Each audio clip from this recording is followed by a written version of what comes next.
Bellum omnium contra omnes, the war of all against all. Explaining the times and signs, the psychology of delusion, deception and fear as weaponized pathology. Introduction, the digital panopticon, technocratic dreams gone bad. The hyperbolic social post is pervasive, because human beings are drawn to it. Why do you suppose this is? Why do you suppose the old adage don't read your press weigh it? If it is heavy then it is good press. The point here is that social media puts this concept on steroids. The dramatic and hyperbolic is successful because shock factor triggers people with both positive and negative cause and effect methods. It works on the brain to induce knee-jerk reactions utilizing pre-existing confirmation biases and personal preferences. I have observed this consistently on LinkedIn as much as other social media. The highly competitive nature of social media creates an up-the-ante environment due to the massive numbers of content creators and informational noise. These fuel and exponentially increases the use of the hyperbolic and shock methods by content creators in a bid to get their content seen and monetized. The resulting feedback loop amplifies and pushes people to come up with ever more shocking or sticky content continuously to maintain audience and followers. What it does not do is create earnest and thoughtful dialogue between competing digital tribes. The nature of weaponized narratives exploit all of these factors to manufacture real-world divisions in public perception. This manner of exploitation is much more complex than simply nation-states alone fueling the madness, not that they don't in fact exploit it. The complexity scales even beyond their ability to manage the outcomes once critical mass has been achieved. The ability to impact the 7 spheres of social influence are open source and democratized. It is a double-edged sword. The nature of digital technology and the all-pervasive influencing mechanisms available to all to use as they choose has created a world in which the flood of information and its resulting impacts are highly intrusive and ever-present like no other time in history. This paradigm overlords all and overwhelms all facets of human society. Instead of bringing people together as some had hoped, it has in a sense weaponized itself due to a failure to grasp the vulnerabilities of people and that of human nature itself. It had resulted in weaponized demographics in a multipolar-like breakdown of human relations not unlike that of nation-states in the Westphalian order. I would dare say that social media has had a greater impact on the erosion of the order than any other single diplomatic or geopolitical factor. It is a result of the misguided utopian notion of socio-economic globalism. Ironically, it threatens globalism as much as it had led the world towards it. This is why some globalists and globalist-minded groups, organizations, corporations and political factions. These attempted to rescue their globalist dream from the very masses they originally sought to influence towards globalism by demonizing opponents even as they seek to silence and subdue the masses with an authoritarian use of the same platforms and technologies that they once proclaimed would bring about a global open society of freedom and opportunity. What they did not account for was that of human nature and competing interests that had embedded with them some who would co-opt their utopian dreams in a bid for tyrannical hegemonic control over all by all means necessary to achieve such dark aspirations. What the World Wide Web gave birth to is a digital organization of rapidly weaponizing demographic tribes. Truth is lies. Up is down. Right is wrong. Evil is good. Good is evil. Pride is humility. Confidence is arrogance. Delusion is reality. Honesty is deception. And falling is rising up. Plurality is now selective diversity. This characterizes our times. When society banishes even the notion of knowable objective truth, it proclaims there are no absolutes except by each individual who decides what is right and wrong in their own eyes. Such a society in that proclamation demands an absolute, attempting to make all things equal in their despoliation and desolation. When nothing is absolutely wrong, nothing can be absolutely right, leading to lawlessness and self-dissipation, whereas the only virtue to be put on its fractured and cracking pedestal is that of malady and delusion. The society becomes one of confusion and madness punctuated by bitterness, hatred and conflict. Why? Because all are at war against all nearly all the time. Such a place is hell. We live in a time where confusion, fear, division and conflict seems to reign supreme over the nations and peoples. Terms like confirmation bias and blowback have become normative in the common vernacular as the effects of these maladies take root and spread through the fractured human collective. One might even say that the contagion is one of delusion. So what is a delusion? Delusion D-L-O-S-N/submit noun. 1. An idiosyncratic belief or impression that is firmly maintained despite being contradicted by what is generally accepted as reality or rational argument, typically a symptom of mental disorder. The delusion of being watched. Synonyms: misapprehension, misconception, misunderstanding, mistake, error, misinterpretation, misconstruction, misbelief.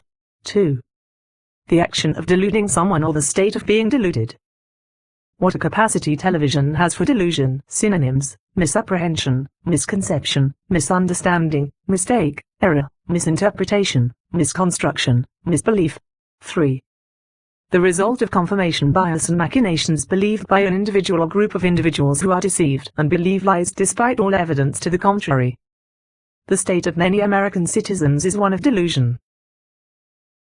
There are many contributing causes of delusion. Let us peruse the macros and micros of the induced and pre-existent pathologies as a means of identifying the contributing factors in the present viral delusions that have been spreading throughout humanity and our own society. Greater than insert paper on the nature of fear. False identity, fear politics, tyranny and distorted worldview. Neo-tribalism as small autocratic cults mirroring that of autocratic societies. We live in a time with all manner of ways to communicate with others, yet social isolation and personal alienation have severed relationships, even as the digital age has caused both people and nations to suffer from an epidemic of identity crisis. I could opine on the many reasons for this, however in this short writing I would like to look at how those aforementioned problems have metastasized into a pandemic of extremism, autocratic neo-tribalism, and a general fracturing of long-held societal norms and social cohesion. We now find ourselves in an age of moral and ethical confusion wedded to a culture of accusation and blame. Bitterness and hatred abounds while trust and civility has waned in the waxing moon of the global simulacrum. The loss of civility as well as a refusal of common middle ground in societies leads to tribal confederacies of convenience and mutually self-reinforcement of confirmation biases. These biases are also self-justifying and self-referencing within individuals and groups, leading to the concept of rigid groupthink. It maintains its hold over adherents using psychological and sociological means and methods to create an extreme form of peer pressure which demands absolute conformity to the group ideological consciousness. It refuses and even punishes deviations from the tribal group norms in ways that are akin to cult-like behaviors. Individual identity is ceded to the group identity in a perverse inversion of self-identity language, while forcing individuals into a rigid social group identity modality. This is not any different than the most oppressive dictatorial regimes, which do the same thing in the context of the autocratic nation-state, its authoritarian ruling elite class, and single or group dictatorial leadership. In both micro and the macro examples, the individual is isolated from any and all influences which might cause persons to question the tyranny under which their identity has been bound to. It's a form of psychological, intellectual, spiritual and physical enslavement. Both examples rule by fear, paranoia, manipulation and employ internal member watchdogs who keep all individuals suspicious of others in and outside of the group. The biochemical changes in the brain resulting from prolonged exposure to the groupthink as a member of the tribe are profound. The constant ideological and social immersion in effect rewires the brain neurologically, see brainwashing techniques and neuroimprinting, thereby causing both psychological and physiological hooks in the individual. It is the psychological equivalent to creating a suicide bomber with triggers the individual can no longer control for themselves. They are in a sense slaves to the neurological and ideological programming that utilize cause and effect triggers to elicit very real physiological symptoms and behaviors. These strongholds in the individual's mind and body act as controllers for the tribal leadership, or put another way, in the dictatorial regime. This is not unlike abusive relationships between people, with one individual in the role of the active hyper-aggressive controller and the other as the hyper-submissive and extreme codependency. It can also function in a similar manner, with the controller outwardly appearing weak or non-controlling while manipulating the other individual through use of passive-aggressive means and methods. Both are highly toxic and destructive. Both are a form of enslavement and tyranny. All of these examples are bound to faulty worldviews and ongoing levels of trauma cycles. All engage others, within and externally, with forms of weaponized narratives and use projective methods which manifest in complex scalable displacement and transference. All involve shaming, accusations and guilt projection as means of diversion, manipulation and control. All need a real, perceived or created threat to continue manufacturing the self-justifying conditions of the group identity. The need for fostered self-deception is ever present within such social constructs, thusly why it is that everything is a crisis all the time, though in a morphologically ever-changing manner. All of these false group identities are bound up with a narrative component of real and or manufactured nurtured bitterness springing from a victim mentality. The individuals are indeed victims. Victims of the very groupthink manipulations and confused ideologies which drive their existence. Self-termination in fear-driven perceived victim cycle, neurosis formation to induced psychosis. So how does this victim-victimization mentality work in the micros? Let us take a look at the role of fear and the steps towards psychological breaks from reality. Stage 1. From healthy functioning to neurosis. Neurosis is a relatively mild mental illness that is not caused by organic disease, involving symptoms of stress, depression, anxiety, obsessive behavior, hypochondria, but not a radical loss of touch with reality. Asterisk, in non-technical use, excessive and irrational anxiety or obsession. Apprehension over mounting debt has created a collective neurosis in the business world. The starting point is real and or perceived fears, threats, trauma as well as actual aggregated stress creates the physiological and psychological conditions for neurosis. Your enemy fear. Fear is a reaction. Courage is a decision. Winston S. Churchill. Fear robs one of their ability to perceive the reality of any given situation accurately. In doing so it blinds the fearful to the fact that in many cases they are the ones responsible for creating worse conditions which feed their fear rather than edifying courage in them against the perilous phantom which fear haunts with. Max Davies. Fear is the greatest enemy of humanity. Every war began with fear. Fear makes slaves of one's perceptions and thoughts, ruling over you like a tyrant in your head. Fear disables logical thinking and only fuels more of itself while leading the fearful to act in faulty judgment, then creating the very conditions which the fearful fear the most. In this way it is a destroyer. It is a thief. It is a victimizer. Fear turns the fearful into instruments to do its bidding. Fear paralyzes or triggers the fearful into fight or flight behaviors, inverting the governing logic of individuals to make rational decisions which confront it and avoid the decisions which only lead to more fear. You were not given a spirit of fear nor of confusion but rather of courage, love and a sound mind. Fear not fear. Confront fear in yourself and you will find confusion fade also as the courage and the ability to make rational choices increase. That, my friends, is truth. Only the truth can set you free from the enslavement to fear and confusion. Only truth in love can bring about justice and mercy from humble and contrite hearts. Then you will see when you must fight and when you simply stand your ground.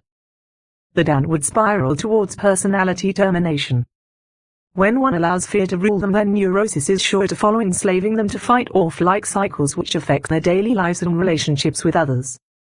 If these fears grow into terrors, the potential for fracturing increases. It is here that neurosis has hold, worsened and deepened the individualist predicament. Thusly why it is first the fracturing of personality, which occurs in the neurosis mid-stage, that sets the stage for serious mental illness moving into late-stage neurosis. The symptoms along with the further fragmentation of the personality reaches granular levels. This pulverizing of the personality is obvious to those who know them best. Such an individual may in fact take on the traits and even mannerisms of others' personalities or exhibit multiple personality constructs which rise to meet various conditions and perceived threats as multifaceted and highly complex defense mechanisms. It is in the late stage that the individual is reaching a separation point of their actual personality, being in ever smaller fragments, and that of a completely falsely constructed new personage which would in time demand the complete banishment of the old personality altogether. Stage 2, Psychosis, the termination of self in the name of self-determination. As late-stage neurosis crosses into psychosis. Termination of the personality and banishment of the self with a disassociation of the self and self-hatred triggering outward behaviors leading to a projective warring against the reflections of the former self in others. They externalize their self-hatred, guilt and shame upon others during the banishment of the self and seek to destroy it in the visage of others. Thusly why it is a near-absolute inversion of reality and is the most advanced and amplified form of a weaponized confirmation bias born of delusion. The new identity fashioned from the delusional reality after original self-personality termination is one that is most often associated with groupthink, or better said a shared group identity. This group identity is that which sweeps into the vacuum left by the vacated personality to provide the needed replacement anima from which the new persona will be projected from in the individual in accordance with groupthink identity. This is why these people all seem to speak from the same talking points. It is like they are all the same person, or rather personality acting as one singular voice and mind. Here we are the true destructiveness of the advanced stage psychosis. These people are in a sense being made into semi-automatons, vessels through which the group identity can project its unified self through. When put into an autocratic nation-state paradigm, one can see how dictatorial regimes not only desire this state of existence in their people but use it as a multiplier of their own self to wield power in the world at large. Cognitive warfare. This appears to be how and why hostiles are using cognitive warfare to collapse families, communities and or inter societies from within, using a variety of induced and opportunistic entry points in order to sow maladaptive thinking and behaviors in the populace. Types and shades of persons. The lyrics to this song sums up some of the types of people drawn to terrorist groups, gangs, cults, dark tribalism, addictions and codependent relationships. Sweet dreams are made of this. Who am I to disagree? I travel the world and the seven seas. Everybody is looking for something. Some of them want to use you, some of them want to get used by you, some of them want to abuse you, some of them want to be abused. Sweet dreams are made of this. Who am I to disagree? I travel the world and the seven seas. Everybody is looking for something. Hold your head up, keep your head up, move on. Hold your head up, move on, keep your head up, move on. Psychosocial pathological interplay. The macro of Munich syndrome.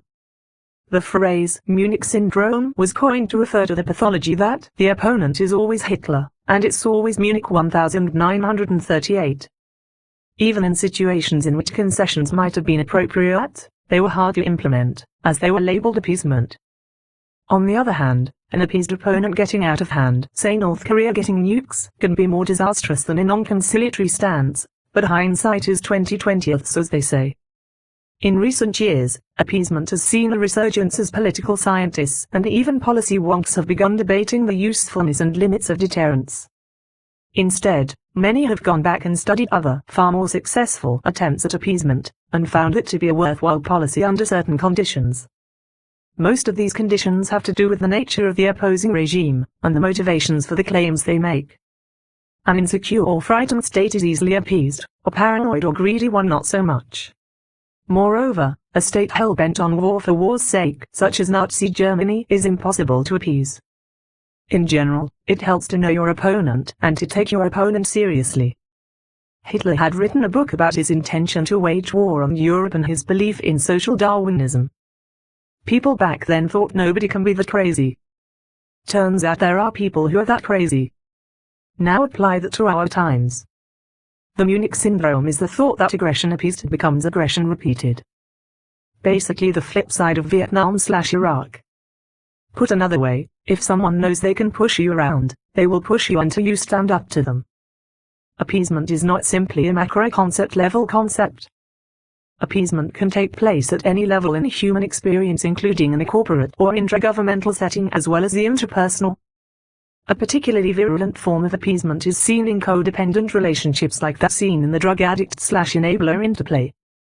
It is also seen in such situational traumatic events as slavery, violent crime, terrorism and propaganda-induced fight or flight mechanisms. Related to Munich syndrome is Stockholm syndrome, induced codependency by another name. Stockholm syndrome is a condition that causes hostages to develop a psychological alliance with their captors as a survival strategy during captivity.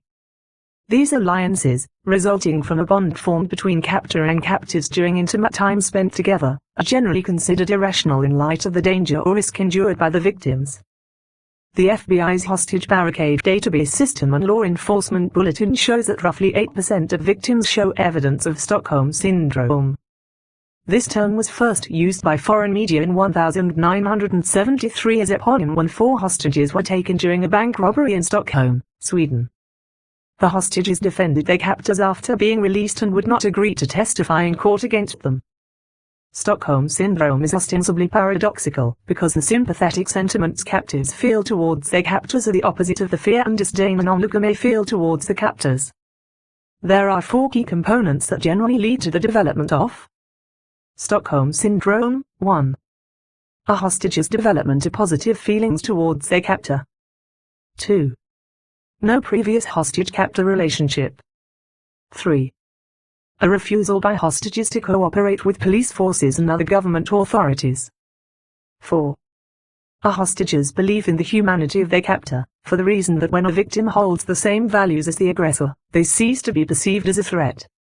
Stockholm Syndrome is considered a contested illness, due to many law enforcement officers' doubt about the legitimacy of the condition. Stockholm Syndrome has also come to describe the reactions of some abuse victims beyond the context of kidnappings or hostage-taking. Actions and attitudes similar to those suffering from Stockholm Syndrome have also been found in victims of sexual abuse, human trafficking, discrimination, terror, and political and religious oppression. Greater than discuss how lie holds the person under its influence hostage. Symptoms and behaviors. Victims of the formal definition of Stockholm Syndrome develop positive feelings toward their captors and sympathy for their causes and goals, and negative feelings toward the police or authorities. These symptoms often follow escaped victims back into their previously ordinary lives. Physical and psychological effects. 1. Cognitive confusion, blurred memory, refusal to accept the reality of events and recurring flashbacks. 2. Emotional, lack of feeling, fear, helplessness, hopelessness, aggression, depression, guilt, dependence on captor and development of post-traumatic stress disorder. 3. Social, anxiety, irritability, cautiousness and estrangement. 4. Physical, increase in effects of pre-existing conditions. Development of health conditions due to possible restriction from food, sleep, and exposure to outdoors. Coping mechanism. From the psychoanalytic lens, it can be argued that Stockholm Syndrome arises strictly as a result of survival instincts. Stintz states, the victim's need to survive is stronger than his impulse to hate the person who has created the dilemma. A positive emotional bond between captor and captive is a defense mechanism of the ego under stress. These sentimental feelings are not strictly for show, however. Since captives often fear that their affection will be perceived as fake, they eventually begin to believe that their positive sentiments are genuine. The conception of Stockholm Syndrome has grown to include victims of kidnappings or hostage instances, domestic or child abuse, human trafficking, incest, prisoners of war, political terrorism, cult members, concentration camp prisoners, slaves, and prostitutes. It is believed that women are especially prone to developing the condition. Typically, Stockholm Syndrome develops in captives when they engage in face-to-face contact with their captors, and when captors make captives doubt the likelihood of their survival by terrorizing them into helpless, powerless, and submissive states. This enables captors to appear merciful when they perform acts of kindness or fail to beat, abuse, or rape the victims. Ideas like dominant hierarchies and submission strategies assist in devising explanations for the illogical reasoning behind the symptoms of those suffering from Stockholm Syndrome as a result of any oppressive relationship. Partial activation of the capture bonding psychological trait may lie behind battered woman syndrome, military basic training, fraternity hazing, and sex practices such as sadism/masochism or bondage/discipline. Flirtatious disorder imposed on self. Flirtatious disorder imposed on self, also known as Munchausen syndrome, is a flirtatious disorder wherein those affected feign disease, illness, or psychological trauma to draw attention, sympathy, or reassurance to themselves. Munchausen syndrome fits within the subclass of flirtatious disorder with predominantly physical signs and symptoms, but patients also have a history of recurrent hospitalization, traveling, and dramatic, extremely improbable tales of their past experiences. The condition derives its name from Baron Munchausen. Flirtatious disorder imposed on self was related to flirtatious disorder imposed on another, projectivism, which refers to the abuse of another person, typically a child, in order to seek attention or sympathy for the abuser. This drive to create symptoms for the victim can result in unnecessary and costly diagnostic or corrective procedures. Signs and symptoms. In flirtatious disorder imposed on self, the affected person exaggerates or creates symptoms of illnesses in themselves to gain examination, treatment, attention, sympathy, and/or comfort from medical personnel.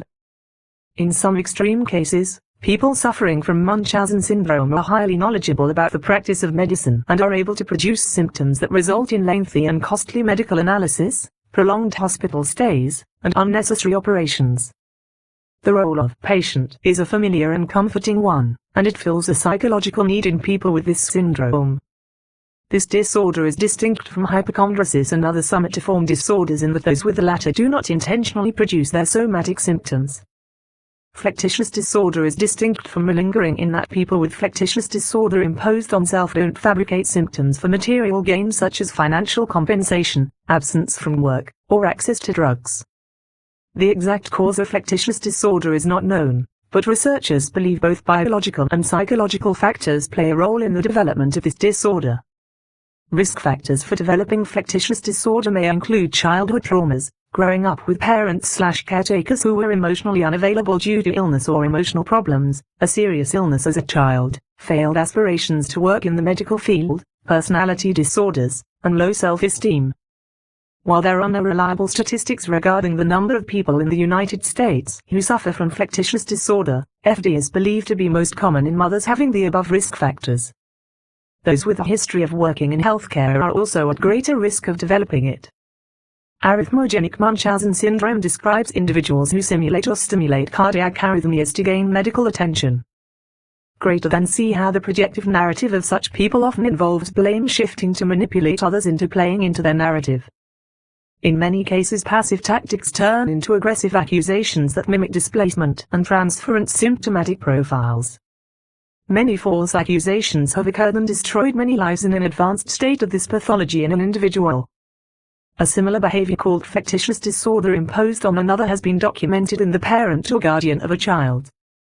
The adult ensures that his or her child will experience some medical affliction, therefore compelling the child to suffer through treatments and spend a significant portion of their youth in hospitals. Furthermore, a disease may actually be initiated in the child by the parent or guardian. This condition is considered distinct from Munchausen syndrome. There is growing consensus in the pediatric community that this disorder should be renamed medical abuse to highlight the harm caused by the deception and to make it less likely that a perpetrator can use a psychiatric defense when harm is done. Diagnosis. Due to the deceptive behaviors involved, diagnosing flirtatious disorder is very difficult. If the healthcare provider finds no physical reason for the symptoms, he or she may refer the person to a psychiatrist or psychologist, mental health professionals who are specially trained to diagnose and treat mental illnesses. Psychiatrists and psychologists use thorough history, physical examinations, laboratory tests, imagery, and psychological testing to evaluate a person for physical and mental conditions. Once the person's history has been thoroughly evaluated, diagnosing flirtatious disorder imposed on self requires a clinical assessment. Clinicians should be aware that those presenting with symptoms or persons reporting for that person may malinger, and caution should be taken to ensure there is evidence for a diagnosis.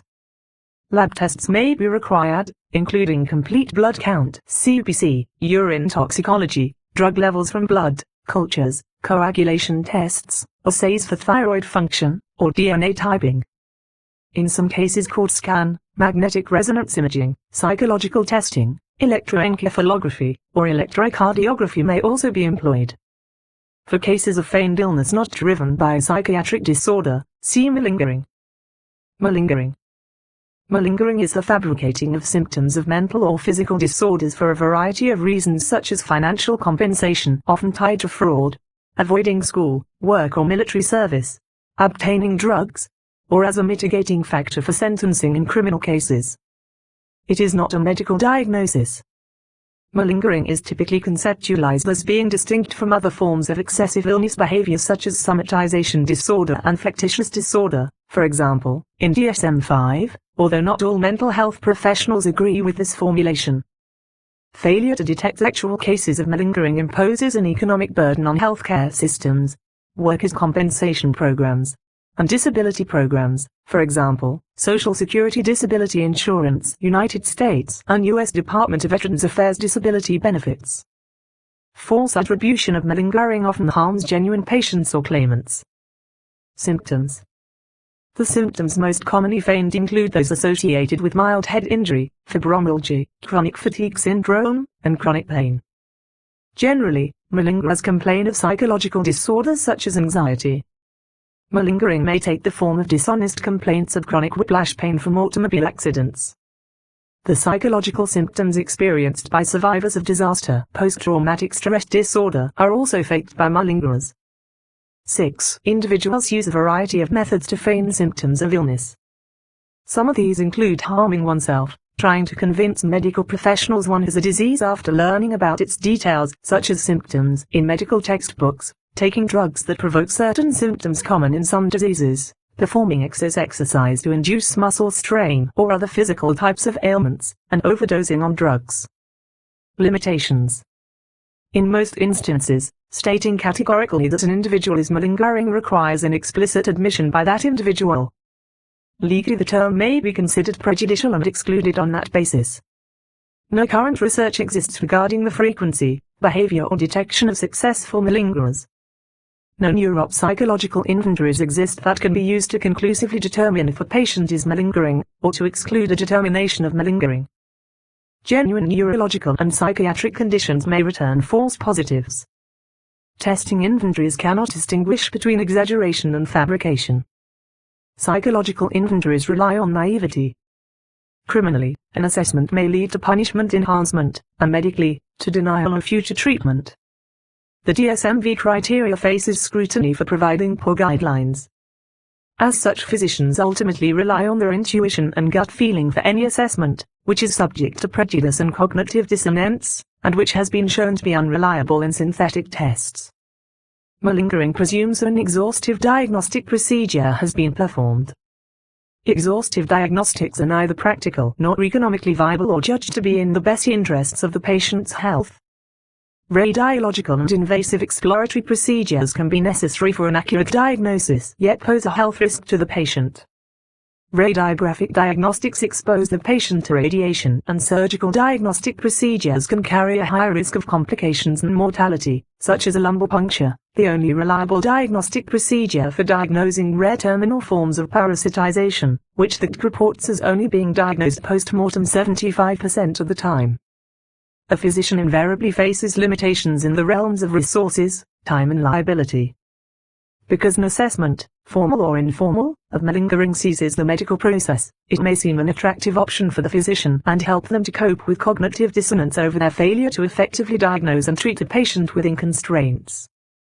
Patients with unresolved illness may be adversarial towards physicians, attempting to game the triage system in order to receive specialist care. Such cases fit the criteria for malingering, yet the patient is still in need of medical care. For example, in a gatekeeper system, primary care physicians may restrict the availability of HIV testing to only patients who report high-risk activity. A patient may then falsely report sexual and/or drug history and/or symptoms in order to elevate priority, which can then go on to serve as diagnostically relevant history for an inaccurate path of further diagnosis. Medical practitioners often believe that they can detect deception.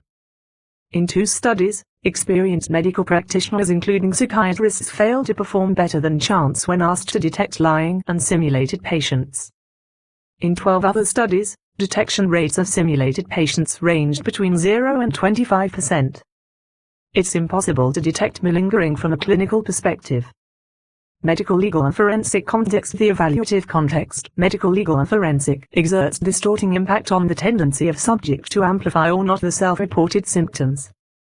This distorting effect is present also when subjects are truly suffering from mental pathology. Some famous examples. In the Hebrew Bible, King David feigns insanity to Achish, king of the Philistines, Isam 21:10-15.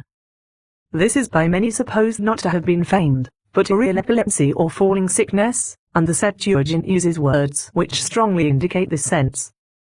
Odysseus was stated to have also feigned insanity in order to avoid participating in the Trojan War. Malingering has been recorded historically as early as Roman times by the physician Galen, Quomodo morbum simulantis sint deprehendendi, who reported 2 cases.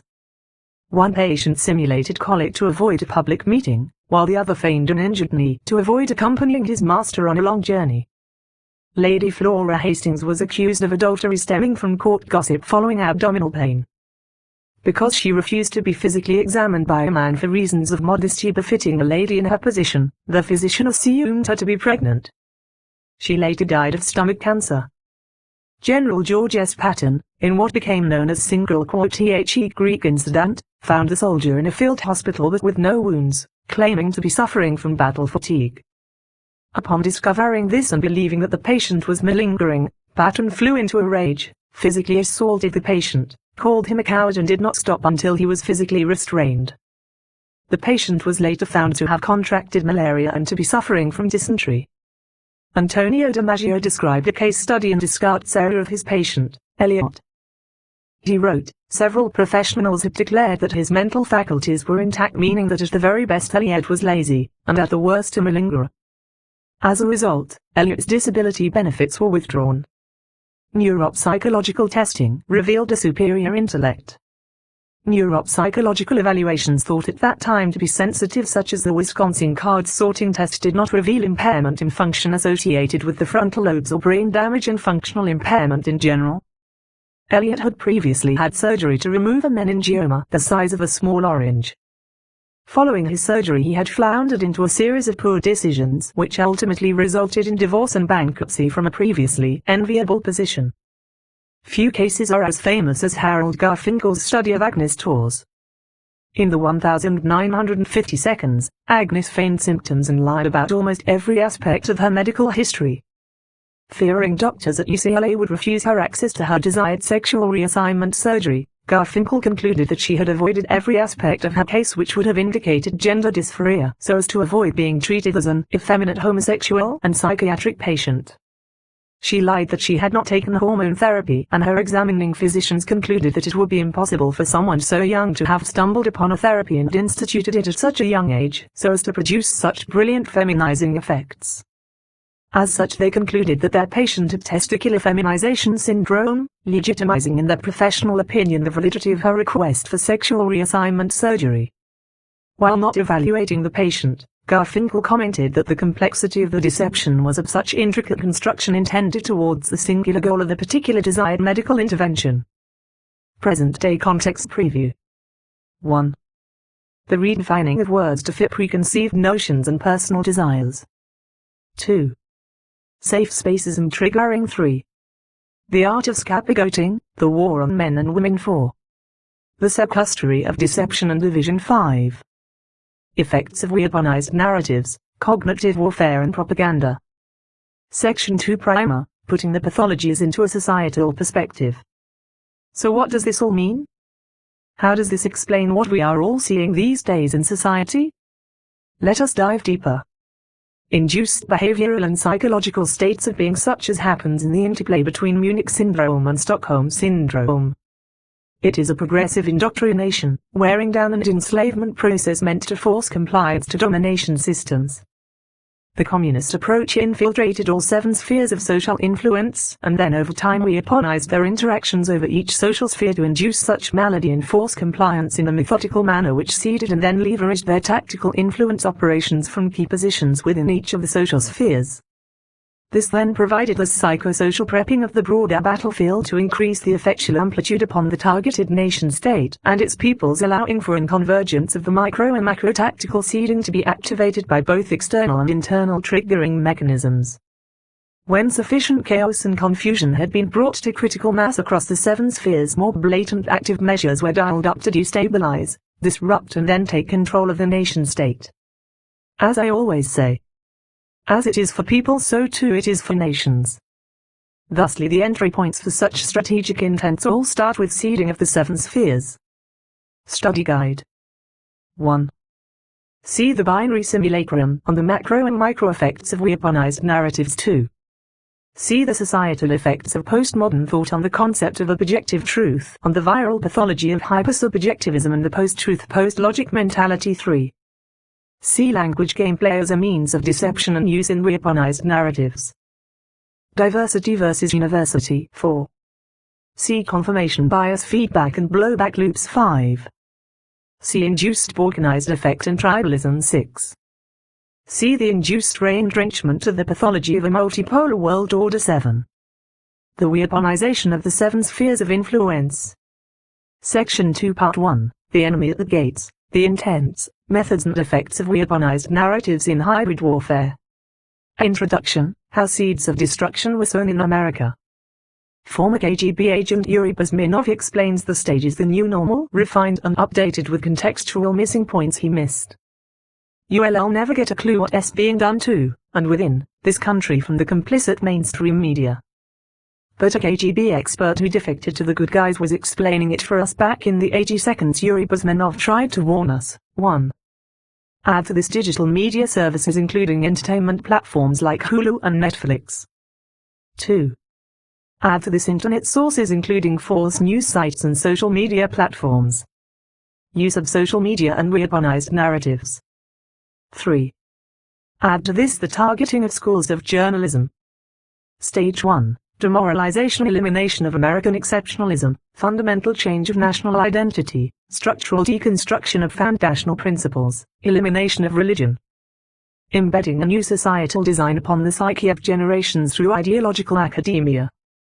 Peer pressure by elites upon academics and society to convince that prior values were inherently flawed, racist, prejudiced etc. National identity is diluted with aspersions toward historical references. National history is rewritten, redefined, and molded to fit the new intended behavioral model and create the new values. 1. The undermining and distortion of a cohesive comprehensive foundational societal logical worldview, the mounts of the serpent. 2. Revisionist history and infecting of educational systems responsible for teaching history. 3. Psychopolitical influencing. 4. Sociopolitical engineering. 5. Intentional ethnic, social and political balkanization of public through divisioneering. Stage 2. Crisis creation of economic, financial, and national security crisis. Also includes social crisis and breakdown of previous self-evident restrictions on moral behavior. Cloud-driven approach to overloading the system, that is more takers than producers. The crisis produces benevolent leaders who will promise to deliver things, hope and change, to meet people's needs through social and economic justice. False illusions that the situation is under control if certain strategic directions are followed, bailouts, stimulus, jobs bills, regulations of industry, unconstitutional power grabs, dismissal of historical laws, changes in legislative processes, changes in checks and balances of power etc. Stage 3. Normalization. The uncomfortable feelings of change including losses of freedom are absorbed and accepted. Lost national identity becomes accepted as the norm within the new societal model. A period of national rebranding transition where people are so overwhelmed by the change they become numb and begin to accept a new normal. This period of normalization lasts indefinitely as the progression is continually advanced and acceptance takes place in small controlled doses. New limits on behavior, regulations, zip-downs, intrusions into privacy, controls into daily life. These things begin to be accepted as just the way it is now. Stage 4. Destabilization. Unlike the period of crisis, the people who helped orchestrate the change are now no longer needed. The new overarching centralized governmental model begins to take control. Lefties usurpers who initially thought they were going to be part of the new power structure begin to realize they were used and manipulated and they themselves become the new enemy. Because they have first-hand knowledge of the agenda, they are the primary target for elimination. They may simply be disregarded, obfuscated, thrown out, or they may be collected, imprisoned, or worse killed. There is no longer room for dissension. Dissent is only possible within the free system that has now been deconstructed. Therefore the leftist purpose is served once the destabilization is complete. Totalitarian government takes control. One cannot be intellectually honest and read this summary of the updated stages Bezmenov has outlined and not see distinct and similar, albeit creepy, parallels to today. Granted, the historical examples he presents in his original comments, Cambodia, Vietnam, Germany, USSR, Poland, etc., are extreme in their final state result, or are they? Perhaps a reasonable person would argue that elimination of economic capacity to live freely is just as restrictive as living inside a walled camp. If you cannot live freely, earn a living freely, move about without restrictions, and determine for yourself your choices, then what really is the difference between being thrown in an internment camp and having the invisible chain-link fence of diminished freedom built around your home? If the government can control your income through taxation, employment and redistribution, tell you what to eat by deciding your choices for you, tell you how much energy you are allowed to consume through rules and regulation, tell you what kind of car you can be allowed to drive, tell you what type of toilet you can buy, tell you what kind of detergent you may wash with, determine what information you have access to through the TV media and internet access, and then control your capacity to receive the health care of your choice. Then really what is the difference between living in a collective camp under such rules and living where you are now but following the same rules? I would argue that we are solidly in the middle of stage #3, normalization, while all around us stage 4, destabilization, is beginning, perhaps as planned. We talk about the newisms all the time. Heck, most of what we discuss is our reluctance to engage in acceptance of the normalization and our seeming frustration to be able to influence it to stop presenting us with new acceptance challenges. The pathology normalization process metastasizes into the aforementioned psychological maladies, spreads and creates self-reinforcing cyclical amplification in the macros and micros.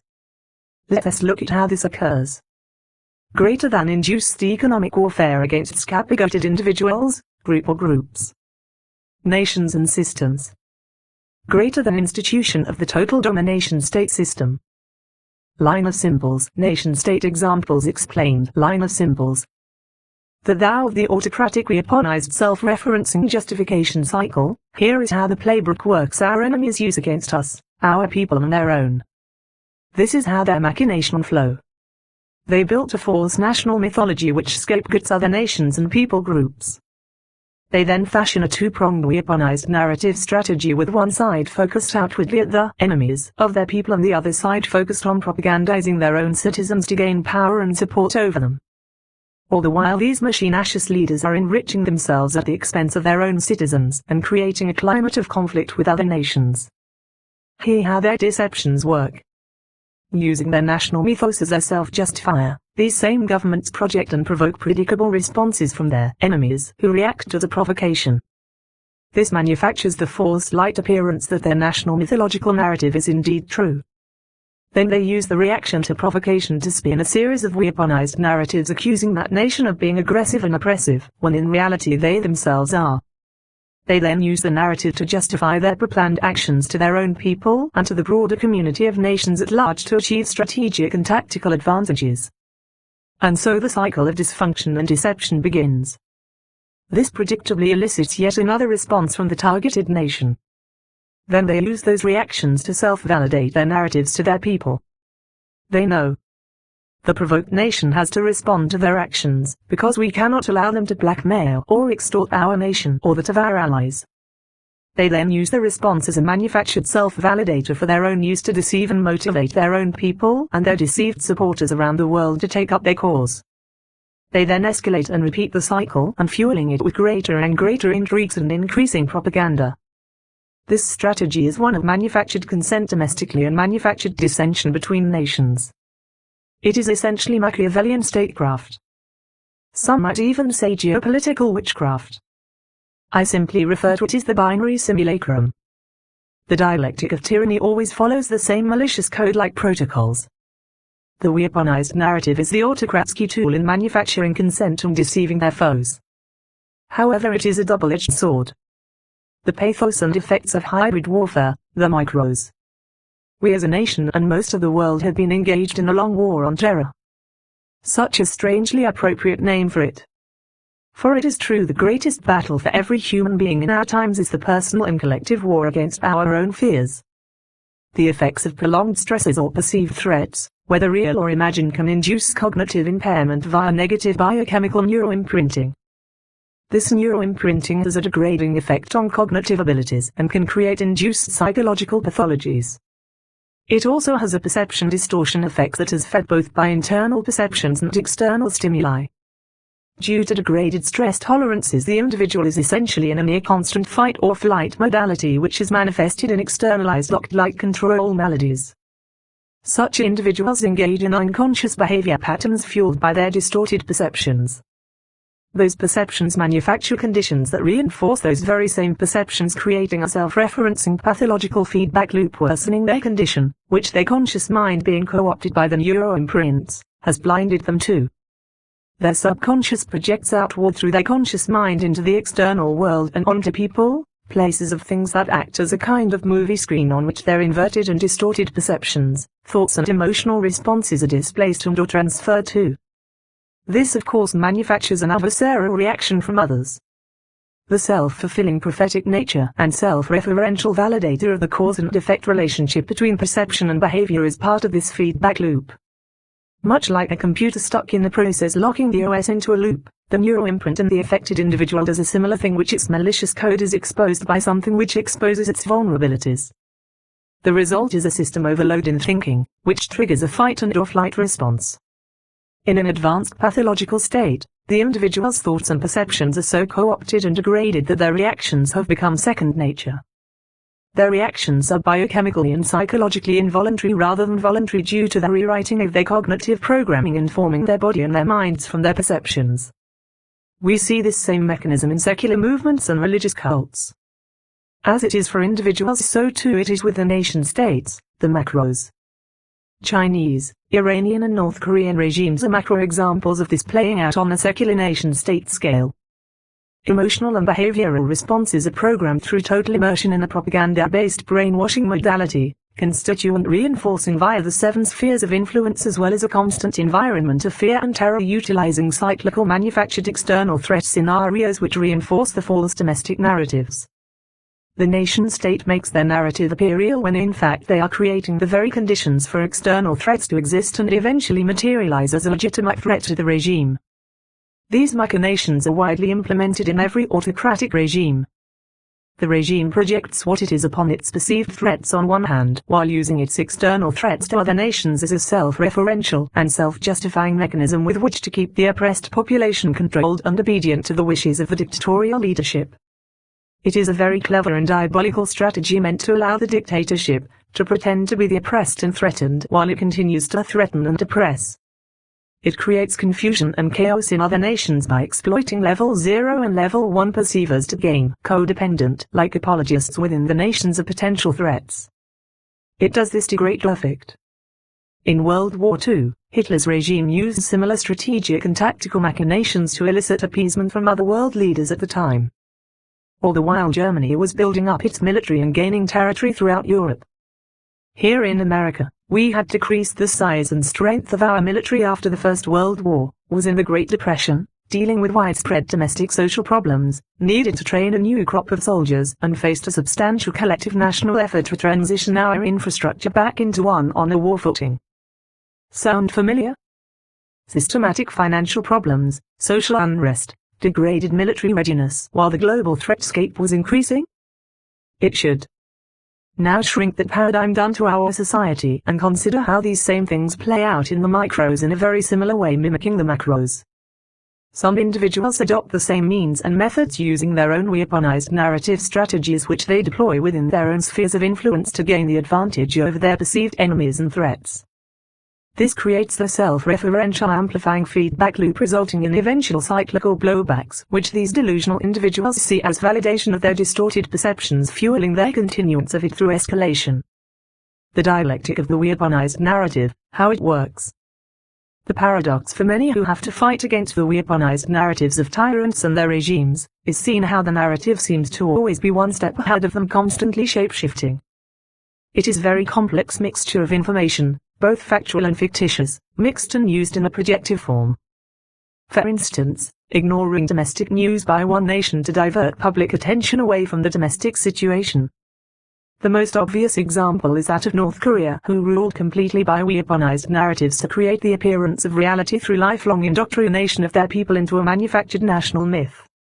Then projecting the myth upon its enemies. Provoking events that self-validate the domestic narrative while attempting to make it appear real to people in other nations.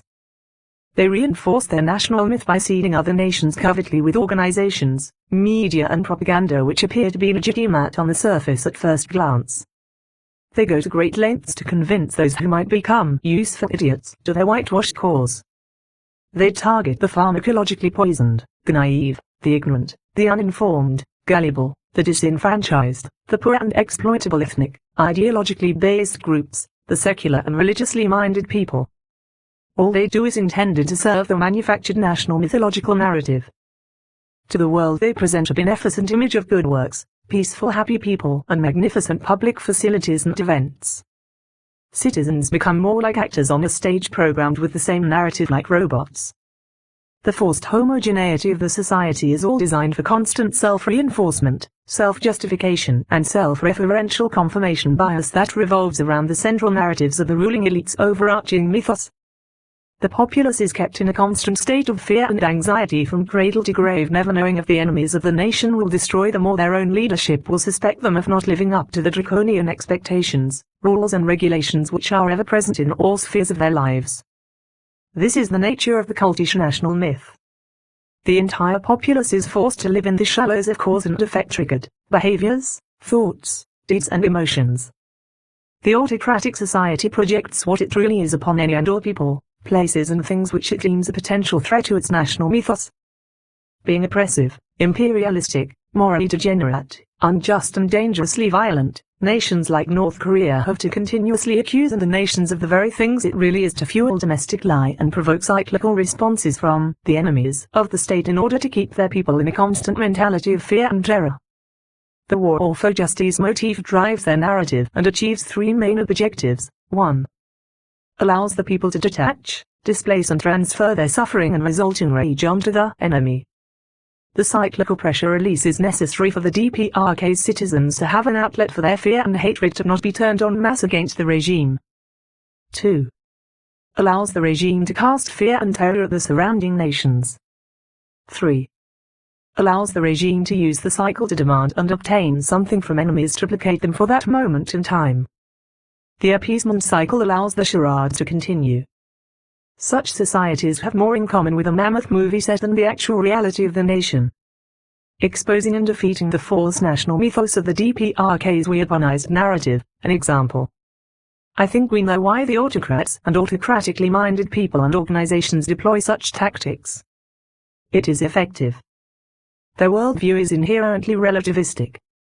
Shape-shifting policies fueling economic and socio-political codependency through a national mythological form of identity politics. This means that they have no real foundations upon which to build a consistent, more broad-based and logical framework for dealing with domestic and foreign policies. They need a boogeyman to project upon to divert their citizens onto. The weaponized narrative telegraphs their actions and intents. The autocratic regime doesn't realize that in playing the false weaponized narrative strategy, they are in effect actually telegraphing what they have done, are doing and planning to do. You can see this in how their actions run cyclically. There is a kind of predictability to their tactics. This is very apparent when they are locking horns with a foreign adversary and tit-for-tat one-upmanship. The autocrat loves predictability in their external adversaries just as they had manufactured predictability with the cause and effect triggering of their own citizens. Like computer programming, the autocrat does not know what to do when suddenly their opponents are not predictable. Thusly, the OS of their regime begins to make systematic errors, which trigger miscalculations in their strategies and tactics. This is a sign of their true weakness and reveals confusion, dangerous irrationality and fear while triggering, in many cases, rage-fueled threats. Some might even call it a geopolitical temper tantrum.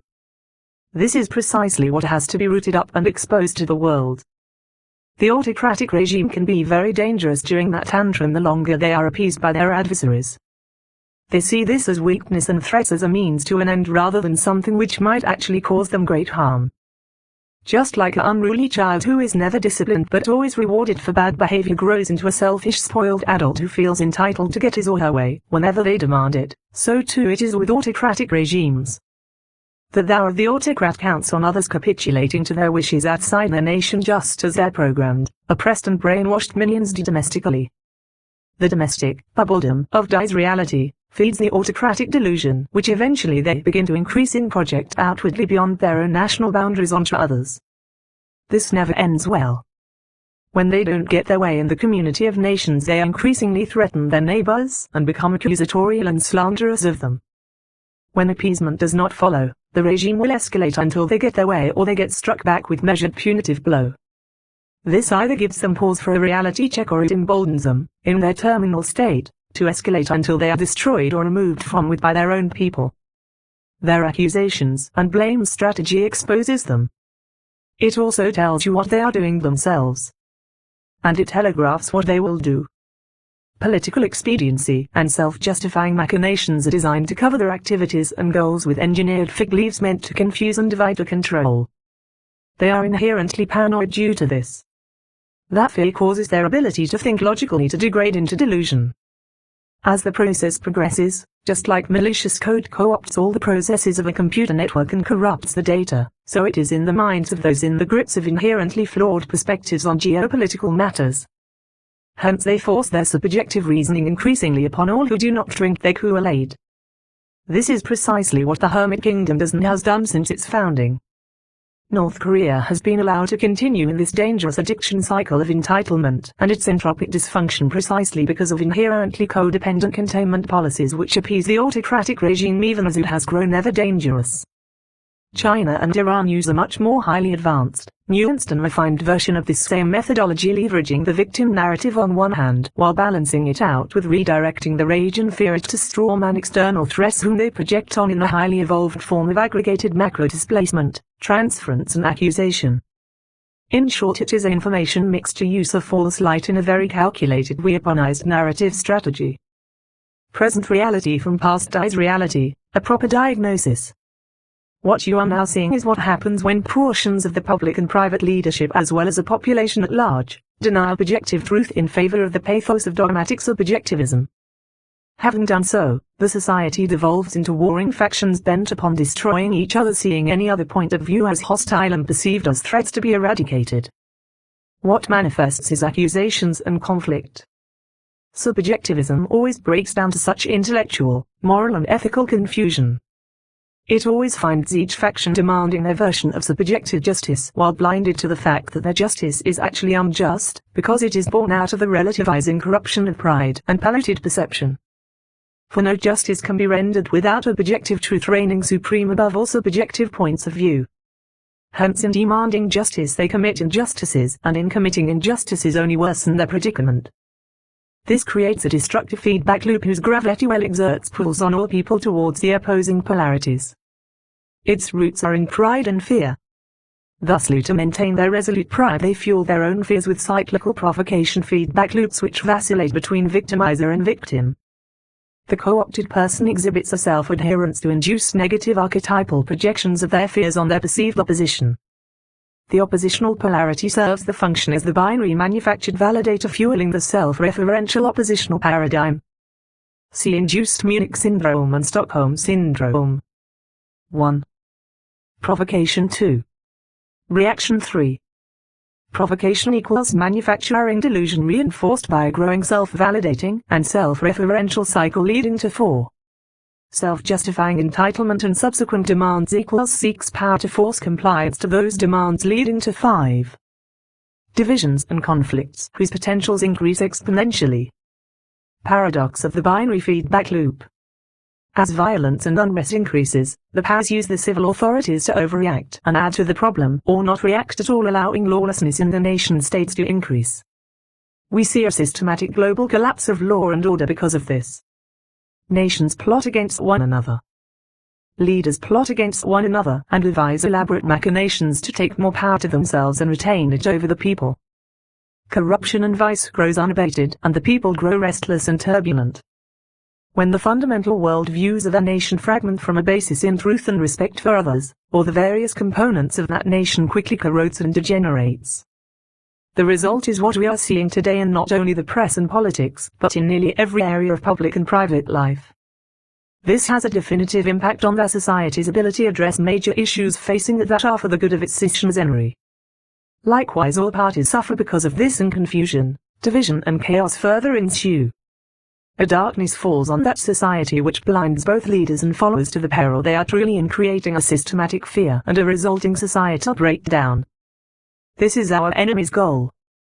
Since most Americans are informed by the social media these days, they are vulnerable to social engineering by both foreign powers, domestic proxies and their own perceptions and biases. The mass media is made up of our fellow citizens. they are vulnerable to being co-opted and manipulated as well. When the broadcast media is infected or influenced by these same influencers, pursue profit or political ideologies over sound ethical journalistic foundations, they have a degenerative effect upon the totality of the whole. This is plainly seen at times in our own society. The powers manipulate and use this as a forked-tongued mouthpiece to keep the citizenry embroiled in conflict among itself and as a means of diversion. Cyclical bipolar macro effects of fear and rage-induced confirmation bias-fueled social engineering and conflict. How it works. The inorganic nature of the binary extremes is easily seen in its rigidity, increasing irrationality and refusal to consider anything other than that which confirms their bias. In short, they go dark. The malady begins and acts as a kind of psychosocial malicious code, negative neuroimprint, which infects the OS of the individual's thinking. As this malady grows, it seeks to deconstruct all threats in its host and reconstitute the individual's host memories, perceptions, cognitive interpretation of data inputs, five senses, into increasingly overly simplified fight-or-flight triggering mechanisms which are then placed into psychosocial rigid constructs, which then cause predictable outcomes in social interactions. This predictability equation ensures that no threat or perceived potential threat can expose and deprogram its control over the host individual, which it uses as proxy to itself. The malicious coded algorithm has to grow to maintain its covert control. Thusly, the code uses the host's subconscious to manufacture self-validating events. This provides necessary diversion for the malicious code to continue spreading from its infected host to others. The pathogenic nature of the malicious code is seen in its intelligent dynamic ability for morphological adaptation in the host's mind to use them as a means of spreading that same code to others. It may co-opt using a tailored approach to configure individual-specific psychosocial payload into the thinking of the next target of co-opting acquisition.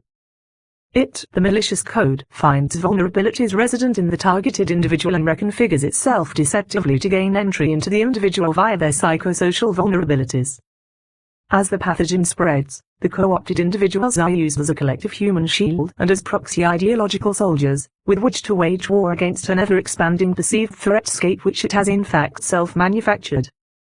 The pathogen then uses this to deepen its hold on its army of host proxies through predictable algorithmic-like cyclical feedback loops in both the micros and macros.